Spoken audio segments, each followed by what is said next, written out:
Yo, what's up mga kaibigan? Nali na tayo magkwentuhan. Sa nakaraang season ay bench nila naging problema ng New York Knicks. Ang kanilang starting five, Jalen Bronson, Mikal Bridges, OG Anunoby, Josh Hart at Karl Anthony Towns ay isa nga sa mga pinakamalakas sa buong liga. Subalit sa bench production nga sila kinakapos laban sa mga team na tulad ng Indiana Pacers na may solid backup players.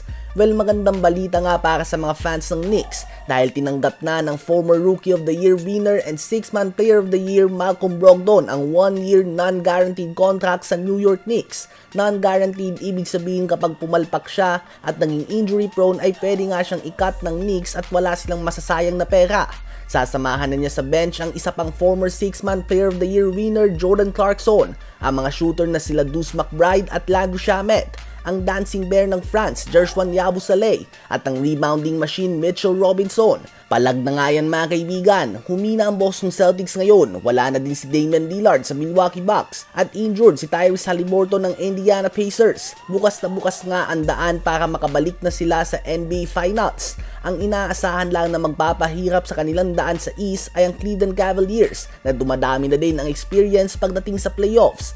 Ganun pa man kahit na lumakas na nga ang roster ng Knicks ngayon, partikular na ang kanilang bench, nakadepende pa din nga ang lahat ng ito sa pagpapatakbo ng kanilang bagong head coach Mike Brown. Sa palagay nyo ba ay New York Knicks na ang best team sa East ngayon on paper? Habang ang mga former NBA players Mario Chalmers at Iman Shumpert ay naniniwala na mananalo ng regular season MVP si Anthony Edwards sa susunod na 3 taon. Isang statement na humakot ng iba't ibang opinyon mula sa mga fans. May ibang sang-ayon dito habang may iba din na nagsasabi na nahihibang na umano ang dalawang former player.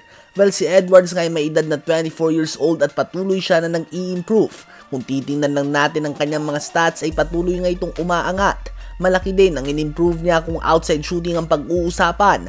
Ganun pa man sa dalawang West Finals performance niya nga ay pareho siyang na-outplay ng mas matanda ng konti na Luka Doncic at Shai Gilgeous-Alexander. Dalawang player na MVP caliber talaga kung sasabihin natin at pinakita nga nila na ibang level sila kumpara kay Ant-Man. Kung nais nga ni Edwards na manalo ng MVP award ay kailangan niyang maabot ang mga level ng ito at makuha ang titulo bilang best guard sa NBA o at least sa West man lang. Subalit bukod nga sa magandang individual performance, madami pang ibang bagay na kailangan para manalo ng MVP award. Andyan ang team success, ang popularity sa mga fans, kung gusto ka ba ng media, ang number of games na lalaruin mo, at syempre ang competition mo. May iba nga na season na deserve din talaga ng MVP ng ibang players, subalit talagang kakaibang season lang ang pinapakita ng player na nabibigyan ng award. Kayo ba mga kaibigan, sa palagay nyo ba ay si Anthony Edwards na ang sunod na Amerikanong magwawagi ng MVP?